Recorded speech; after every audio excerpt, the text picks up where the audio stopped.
Hey les bambing, j'espère que vous allez bien, en tout cas moi ça va nickel. On se retrouve aujourd'hui pour une nouvelle vidéo sur l'Europa League avec les quarts de finale aller, 4 matchs au programme qui se dérouleront le 10 avril avec Bodo Glimt contre la Lazio de Rome, Tottenham contre Francfort, également les Glasgow Rangers contre l'Athletic Bilbao et enfin le match qui nous intéresse le plus, Lyon contre Manchester United. Voilà, n'hésitez pas à venir nous rejoindre sur le site VIP, les réseaux sociaux, tout est à l'écran et en description. N'hésitez surtout pas à mettre vos pronostics, vos critiques positives ou négatives, votre petit pouce qui va bien pour faire monter la vidéo le plus haut possible et n'oubliez surtout pas de nous rejoindre. On est au-delà des 19 400 et on est en train d'arriver tranquillement et mais sûrement du côté des 19 500. Merci encore. On commence par la première rencontre Bodo Glimt contre la Lazio de Rome. Bodo Glimt vient de reprendre son championnat après une très grosse trêve hivernale.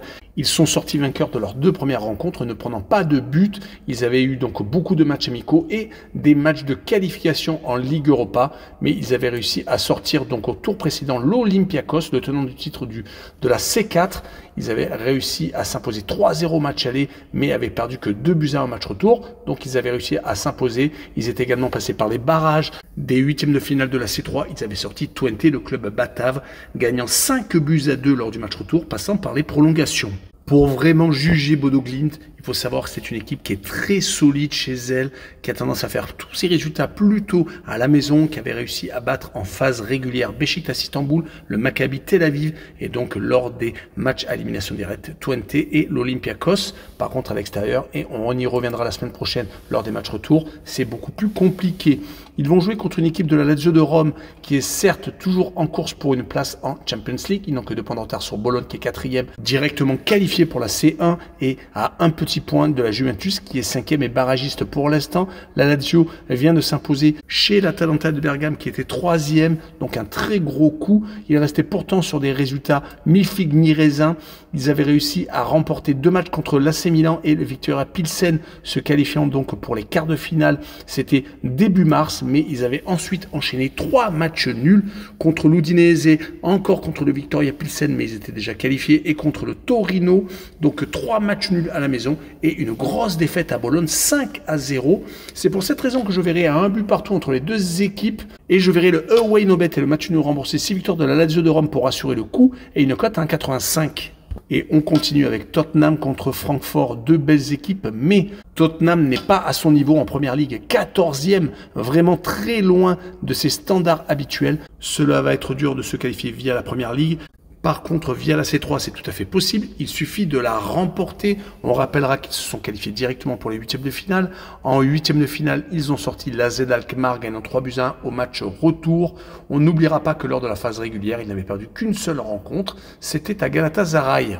Du côté de Francfort, une 3e place pour l'instant qualifiée directement pour la C1, mais ils n'ont que 3 points d'avance sur Leipzig qui est pour l'instant barragiste. Rappelons que ces derniers temps, ils ont eu quelques matchs compliqués à jouer, même si c'est quand même très positif sur l'ensemble. Ils viennent de perdre contre le Werder de Brême et ils avaient eu une grosse période de buts encaissés contre le Bayern de Munich et le Bayer Leverkusen, donc fin février, début mars, et une défaite à la maison contre l'Union Berlin, mais ils ont quand même gardé leur 3e place. En phase régulière de ces 3, ils ont perdu à 2 reprises à Lyon et également à la Roma. Sur ce match-là, je verrai une victoire 2-1 de Tottenham avec les Hotspurs qui marquent le plus de 1,5 but à la maison et une cote 1,64.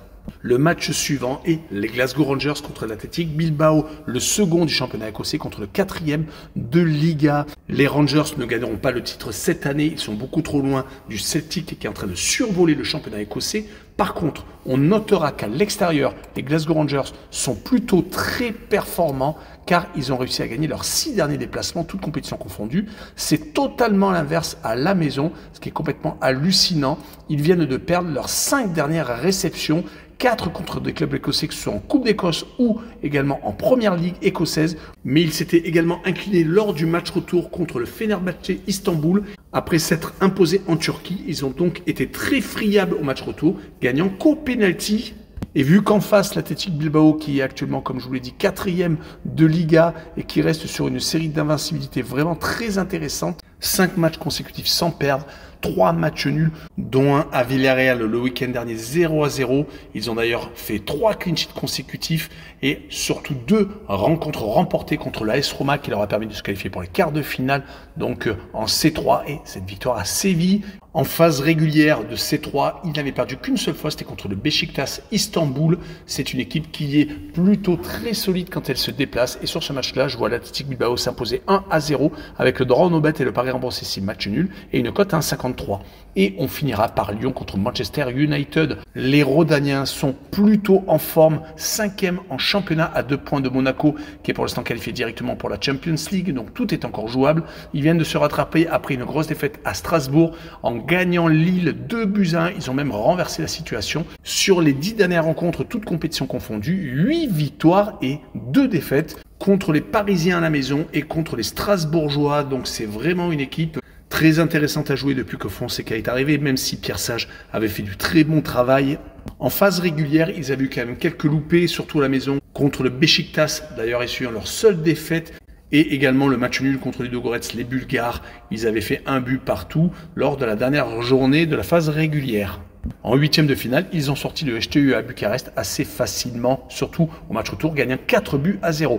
Mais ils vont jouer un monstre européen, Manchester United, qui vient de faire 0-0 contre Manchester City, ne perdant pas donc à l'aller et retour contre les hommes de Guardiola. Ils sont tout de même 13e en championnat, ce qui n'est pas normal. Leur irrégularité a coûté la tête à Ten Hag, l'entraîneur avant Amorim, mais Amorim est malheureusement à peu près sur le même rythme. C'est également une équipe à réaction qui peut retourner une situation, qui a tout de même fait des matchs très intéressants contre Liverpool, contre Arsenal, donc contre City comme je l'ai dit, mais ils perdent encore des matchs très importants comme contre Nottingham Forest à l'extérieur, 1-0, c'était le 1er avril.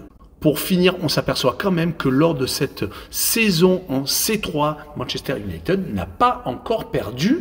C'est pour cette raison que je verrai un but partout entre deux équipes qui vont sans doute s'accrocher et le home no bet et le match nul remboursé 6 victoires de Lyon. Je donne un petit avantage aux Lyonnais qui sont à la maison et une cote à 2,02. Voilà, on en a fini avec cette vidéo. N'hésitez pas à venir nous rejoindre. Ciao les bambins!